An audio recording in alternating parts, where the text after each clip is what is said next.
Everybody, I am joined right now by Steve from Team Liquid, with this coverage brought to you by Alienware, to talk a little bit about a new project that they have going on over at Team Liquid. But before we get into that, I just want to check in and see how you're doing, Steve, because I think the last time I interviewed you was right as we were moving into quarantine, and we did a whole conversation about how Team Liquid was transitioning everybody to work from home, and months and months and months ago now, feels like years ago with how things have been. So how have you been, and how's stuff going at Team Liquid?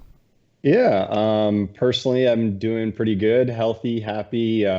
Just had my last COVID test and antibody test. Both came back negative. So, just living the COVID life here in Santa Monica, as you Yes. know. But yeah, things are good.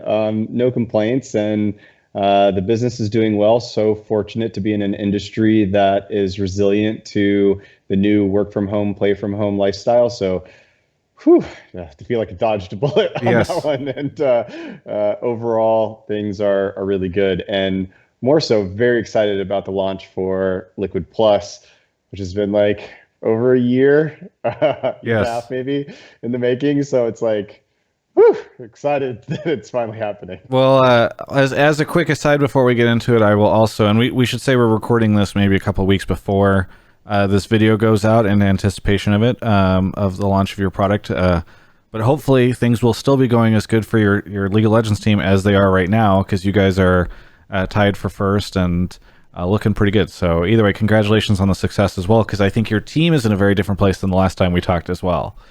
Oh, yeah, I mean, yeah, ninth to first. Yeah. I'd say so.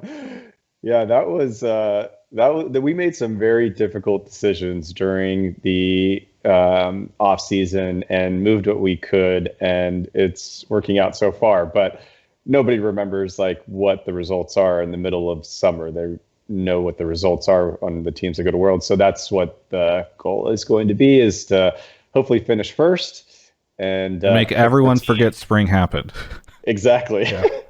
Spring doesn't matter anyway. So Right. Yes. Yes. what's As a former player of Team Liquid, love to say. Anyway, so let's talk before we go down too much of a crazy path. Let's talk a little bit about Liquid Plus. So I think what is interesting to me is I had your PR agency reach out to me and talk about this before this interview. Got a bit of a preview of it, and what's funny is I recall probably over a year ago, you and I had this conversation, maybe out front of the LCS, where you were talking about how you really wanted to do something for Team Liquid fans, in part because of this incident that had occurred where you had met like a fan who had been at all the LCS games, was huge, and you felt like you were disconnected from this. You really wanted to figure out a way to connect the fans more into the organization. Is this the correct premise I'm getting for what caused the decision to create this thing?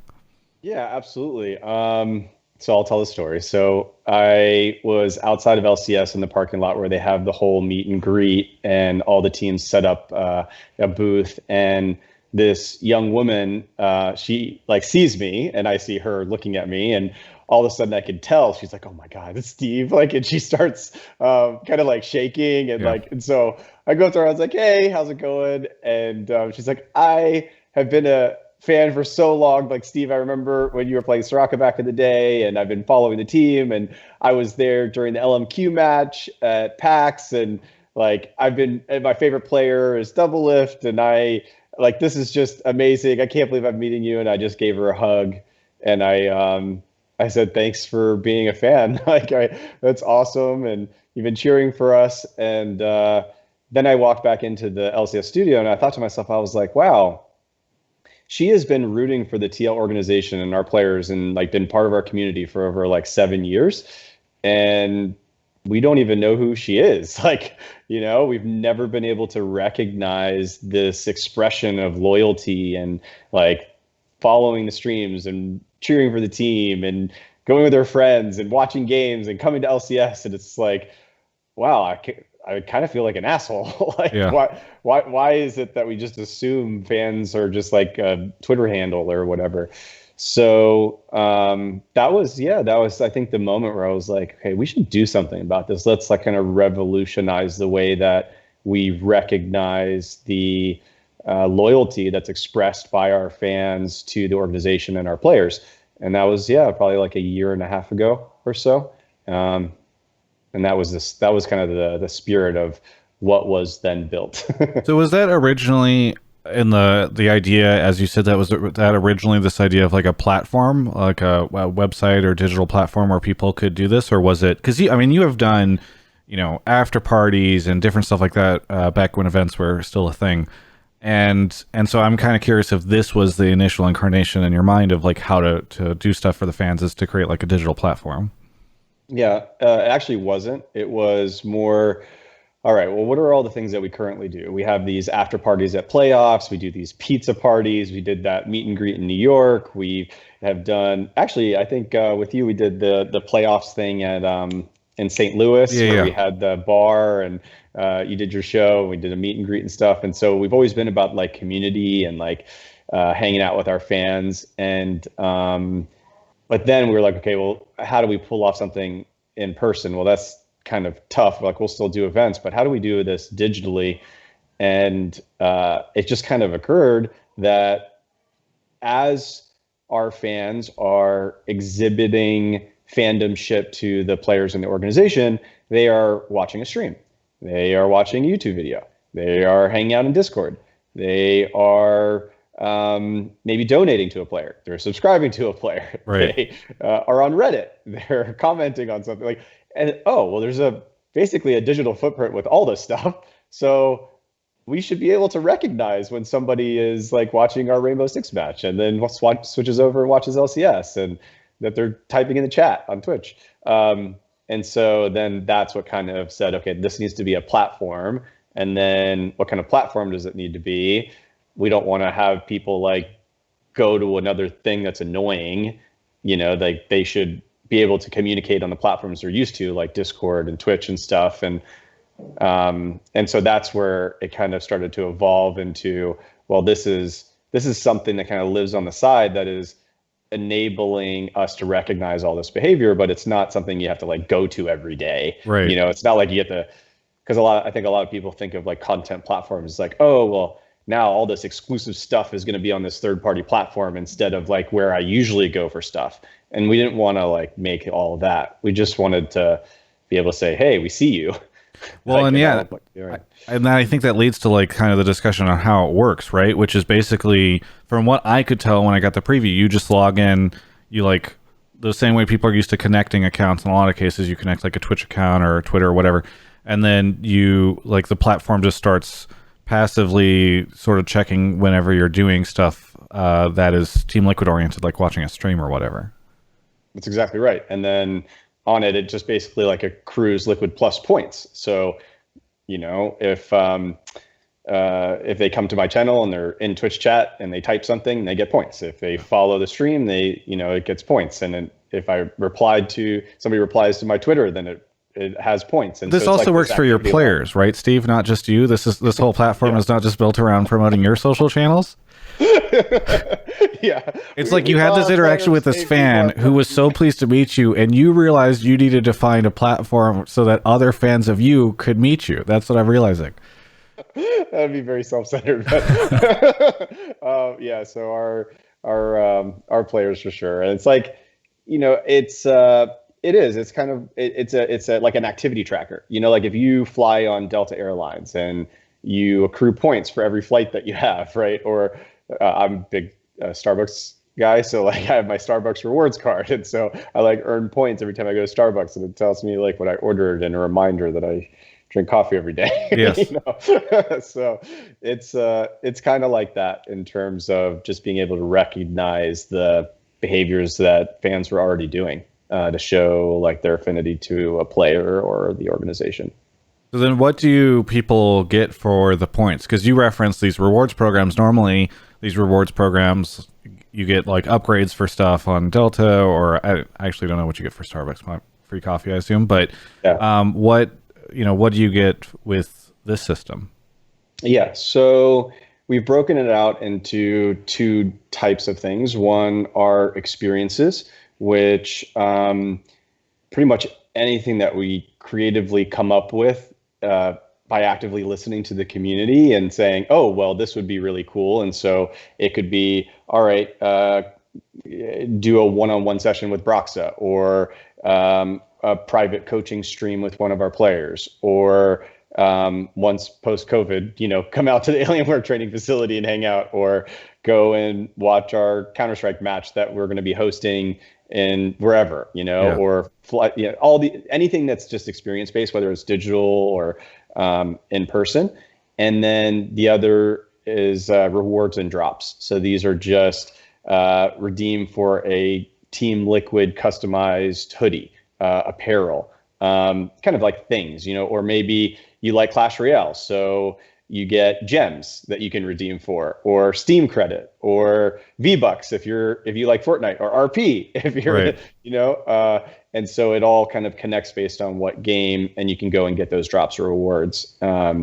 And you earn the points by basically exhibiting fandomship to then use that as a currency, which we call Liquid Plus points. So one of the problems that I often hear about with these platforms, and I always remember when Riot created like a referral program, and I think it was like 10,000 referrals gets you the ability to design a champion, and then later they were like, oh, we didn't expect anyone to do that, and now it became this really awkward situation for them, right? Or those stories where you hear, I'd be very curious if you guys have thought actively, or if there's any concern around, like, what if somebody figures out you can just watch four Twitch streams across 4 different browsers, and suddenly you guys need to start paying them $5,000 in RP every month or whatever. You know what I mean? Like, the systems have a lot of ways to kind of game them or figure them out, right? So I'm kind of curious how you guys are guarding against that.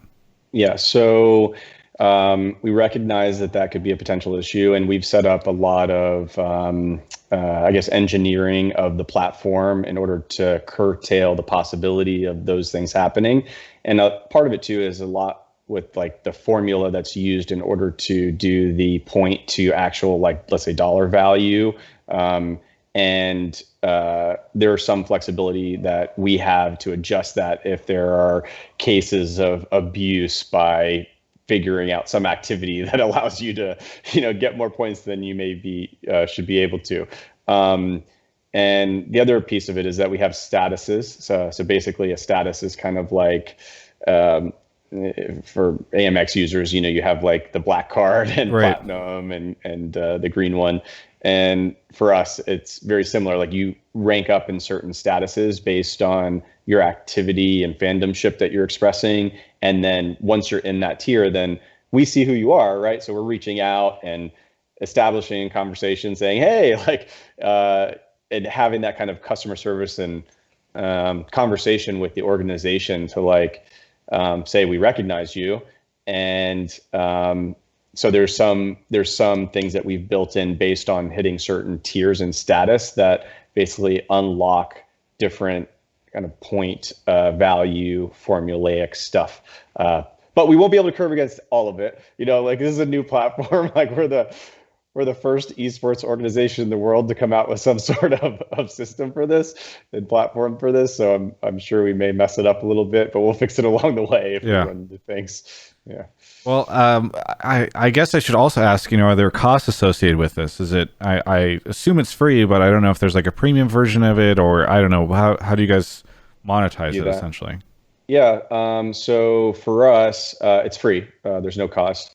I think that the way that we think about it is that if we're able to establish stronger connections with fans around the world, then this concept of, like, professional sports teams being somewhat bound by a pre-existing geographic pre-existing, like, affinity to a team is no more. So we have the ability of having millions of fans around the world, potentially, with high kind of engagement with Team Liquid, and we should be able to show our partners that engagement exists, and so they should be paying for that value in terms of sponsorships. So that's kind of the beauty of a sports team, so to speak, is that we don't need to kind of like sell a service or a product to help offset the costs. Like, we just need TL love, and like engagement around the brand, and sponsors will be want to be part of that, and we want to give back to Alienware and Jersey Mike's and so on and so Well, forth. and so is that, so one question is there going to be a lot of, is there any danger of it feeling kind of sponsor spammy, where when you log in, it's like, welcome to the Jersey Mike's platform, and here's, a little ad for this, and watch this video? Because there are a lot of these things out there that are like, earn 10 points by watching this 30-second video, and earn whatever points by like visiting this website and signing up for it. So I do think that some fans may be skeptical, because a lot of those platforms lean heavily on just redirecting traffic to brands or ads or whatever. Yeah. For us, it won't be that way. The only way that we'll introduce a partner into the platform is if they're able to provide a compelling added experience to it. So, for example, if we wanted to have one of those experiences that you can redeem based on your Liquid Plus points, then maybe that experience is brought by a partner. And yeah, they're helping fund that experience because the experience costs $7,000 or whatever it might be, right? And so when there's real added value like that, absolutely, I think that's a good place to have it. But it's not going to be like addy, click ads and things popping up. That's not it at all.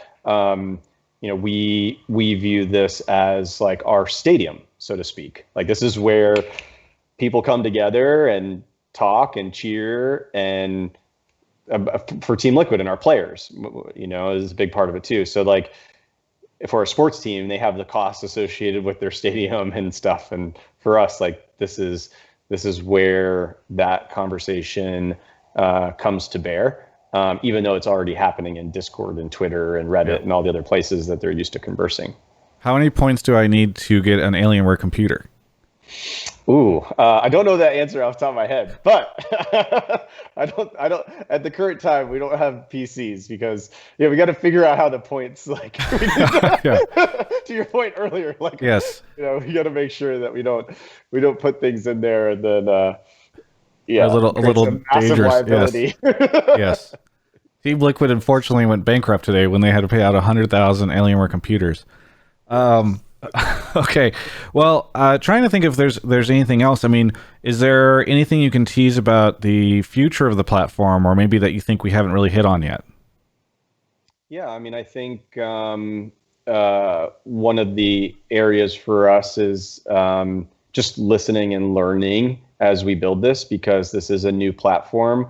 Kind of in TL fashion, we're innovating and pushing the envelope and kind of being the first to come up with something like this in the esports world, and just be patient with us while we do this. And we're like really open to feedback. But I will share, like, just earlier today, so we were on, because we're launching so soon, we were on a call, and we have had this kind of like closed beta where we've had a few hundred users like using the platform. And there were some reports that we were able to see, and one of them was like showing our fans and like, are they fans of what games, and what is the engagement index of those games, and where are they geographically around the world. And you can just kind of like start to recognize that, oh, like, we can start conversations with our Rainbow Six community. Or if there was a bunch of Broxa fans, right, we'd be able to do something really cool for everybody that follows Broxa, because we can see. Oh, that's actually super useful. Yeah. Yeah. And so I think our players are going to learn to really love this as they get to use it, because I think a lot of players, as they grow their brand, they think of like number of Instagram followers or number of Twitter followers, number of Twitch followers. But like, and maybe you see like the same usernames in chat and you start to recognize people, right? But beyond that, there's no like furthering the conversation or like giving back, right? But now, like, we could go to HBox and say, hey, do you want to take your top 300 fans and invite them to a digital event? Like, we can do that. Yeah. Do you want to ship them all out something after you win this next event? We can do that, or, and so just the connectivity, like, to be able to have a conversation further than just what's happening today, I think is really powerful, not just for TL, but for all of our players. And hopefully that helps them with their engagement with their fans. When is this launching? So it will 14 days from now is when we officially kind of go live. Okay. I believe that's the 11th. Oh yes, thank you. Yes. And then we're capping the number of folks that can get in because we just want to be really careful. Yes. So we'll have a cap. So sorry if you can't get in the initial release. I apologize, but it's just so that we don't get overloaded. We need to like make sure things are running smoothly. Yeah. And then we'll do a kind of anybody can come in and be part of the Liquid Plus community in January. Oh, okay. So, wow, this is going to be kind of exclusive for a while. I need to find out when the embargo on this interview lifts because I don't know. Maybe this isn't lifting right now on the 11th and people can go sign up. What's the website for it? So it's just liquidplus.com. Okay. So super easy. And we built some. Oh, I won't spoil it. Are you guys going to do a mobile app? Oh, yeah. Yeah. So we're mobile will be ready by January. And we have the initial prototypes and everything, and we're just fixing a few things. There's a lot of like compliance that we have to go through, make sure that we're following all of the like legal protocols and stuff to get that done. So, yeah, terms of service and stuff. Yeah, terms of service and GDPR and COPA and like all kinds of stuff. So we're doing it the right way. So it's just taking a little bit of time, but yeah, we'll also have a mobile app. So that way, if you want to just like check your point balance, you can do that and kind of see the activity. Cool. And then eventually, I guess last question here. Eventually, am I able to like connect with other Liquid fans? And is there any kind of like social component to this, or is it just sort of like here's my profile, I can track my stuff? I don't know. Yeah, for now, it's not going to be a peer-to-peer social connection platform. The reason why we decided against that was because we already do that like on Discord and stuff. And a lot of the events will happen on third-party platforms like Discord or Twitch, and people can connect there, right? Right. But we didn't see the need. This is really just about us recognizing the fandomship that's being expressed already. And that's it. Like, we don't want to have people go and spend time or try to create something that feels a bit unnecessary. This is a really hyper-targeted thing, which is just all around recognition. Yeah, that's it. Well, thank you so much for the interview, Steve. Any final words that you want to say to anybody out there? Yeah, I just want to say, if you are a fan of our players or the organization, thank you. We will be celebrating our 20-year anniversary, which in esports is like a long time. So, which is pretty special. And and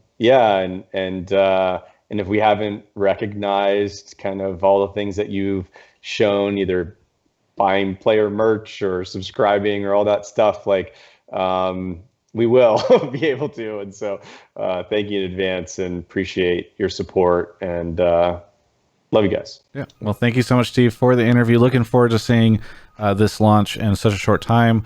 For everyone else, you can check out the rest of my coverage of all things esports right here on my YouTube channel.